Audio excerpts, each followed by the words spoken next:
my mind. How are you? So I said I'd throw up a few videos over the next few weeks for people who might be getting a bit stressed, anxious or overwhelmed during the shit show that is the coronavirus. And in the next few days, I'd say the potential is that we're probably going to be asked to stay in our homes, lockdown, whatever you want to call it. And I just wanted to kind of go through a few things that you can do that might help you deal with it a little bit better. First and foremost, don't underestimate yourself. Humans are incredibly resilient. That's why we're still here. That's why our species have survived for so many years and for millions of years, is because we're incredibly good at adapting.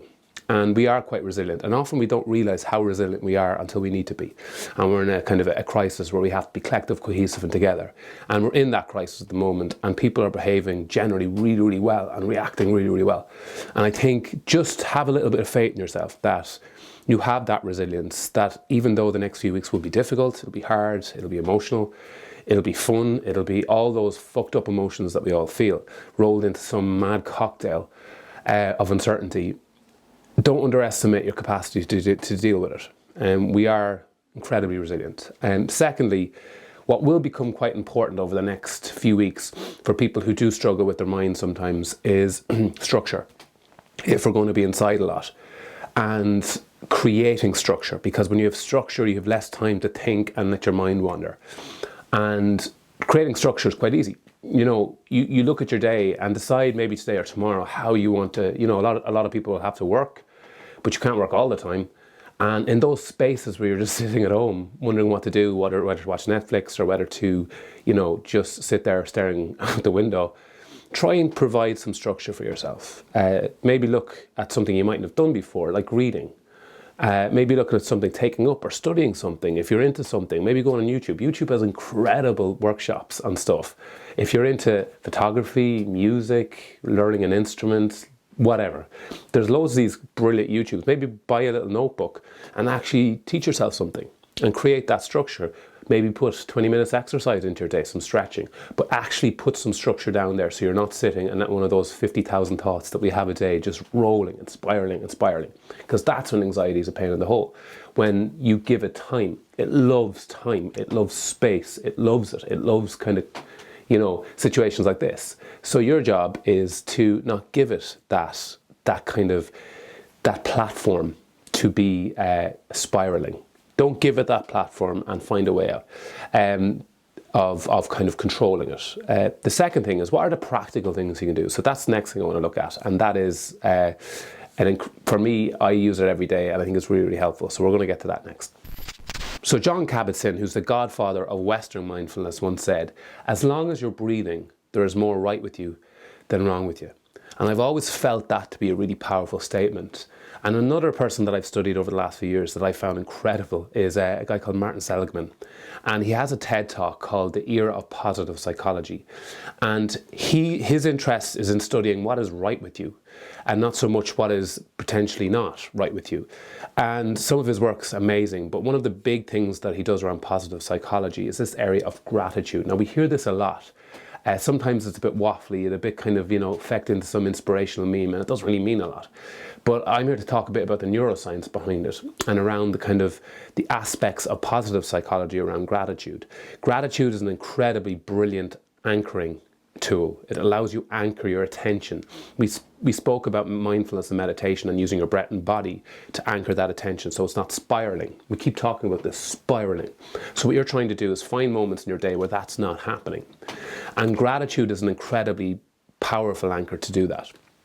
And having, I suppose, studied that area for about 2 years, it was the one area that kind of made most sense to me. And I started to look into people like Rick Hanson. And you can see all these guys, you can go on their websites. Rick Hanson, he's a neuropsychologist. And they do all this work around neuroplasticity. So what happens in the brain and what happens to the mind when we have these positive kind of thoughts that are about gratitude.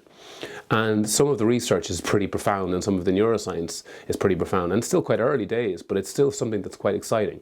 So when your brain is searching for something to be positive for, even if it's not something you're massively grateful for, but if something you're telling your brain, I'm positive for this, I'm grateful for this, it starts to seek it out and it starts to create this response that makes you feel quite good.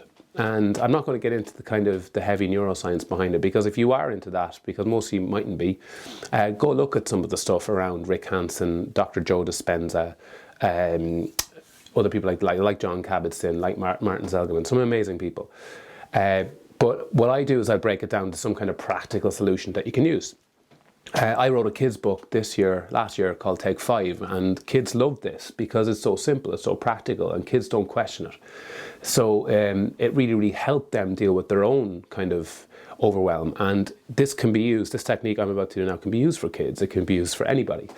And it's not called Take 5, I call it the 5-finger gratitude meditation, which sounds like something else. I understand that, but get over it. But it can be really helpful.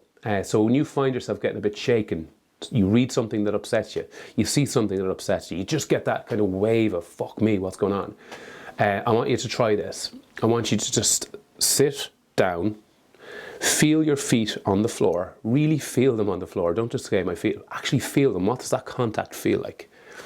And on one hand, whatever hand you want, grab one of your fingers and really think about something that you have in your life that you're thankful for. Honestly, you don't have to think of the big grandiose things. It could be the warmth of your bed, it could be toast, it could be whatever. And Rick Hansen always suggests to maybe think of that thought for about 20 to 25 seconds. That gives the brain enough time to actually relate to the thought and actually to create that positive reaction. So I want you to grab each finger and just think of something for 20, 25 seconds. I'm not going to go through it all with you now because I don't have space in the video. But really think of something and engage with it. And if it's a memory, engage with the memory. Who was there? What was the weather like? Is there any smells? Is there any senses that you can really engage, as if you're in that moment right now? And if you can really think about that, that's anchoring your attention in your brain. You're not thinking of spiraling thoughts. You're thinking of that memory. You're thinking of that reason for being grateful. And we spend an awful lot of our time in the Western world especially giving out about the shit we don't have, and we miss the good stuff that's right in front of us. And that's what this meditation is really useful for. So basically, I want you to think of 5 thoughts, 5 things or 5 memories that you've had, and sit down, feel your feet on the floor, or if you're lying on the bed, just feel your back on the bed, feel the support the bed offers you, and actually just let the mind sink into that idea of that grateful memory, thought that you do have. And that stops that spiraling. And go through to the next finger, 20, 25 seconds, really engage. Ask yourself how you're feeling, where you're feeling it. I always feel kind of good, positive stuff. I feel it in my kind of top of my chest. It kind of really, I can feel my heart kind of beating faster and stuff like that. So actually get curious to how you're feeling. Go through your 5 fingers and open your eyes. So that's your 5-finger gratitude meditation. Maybe trying that twice a day. When you wake up in the morning, when cortisol is quite high in the body, sit there for 5 minutes. Just do that really short meditation. When something shakes you, when something overwhelms you, do that short meditation.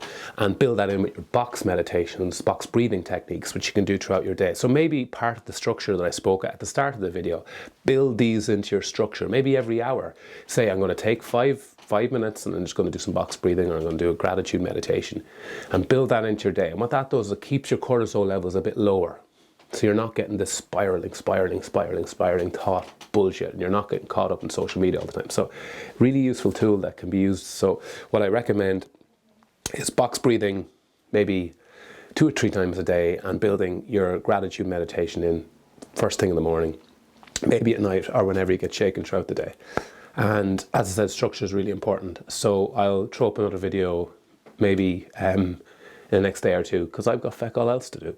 Well, I do, but so part of my structure in my day is going to be making videos to hopefully provide some form of relaxation support for people who are getting stressed. So stay together, stay cohesive, and look after each other, and I'll chat to you soon. Where is my mind?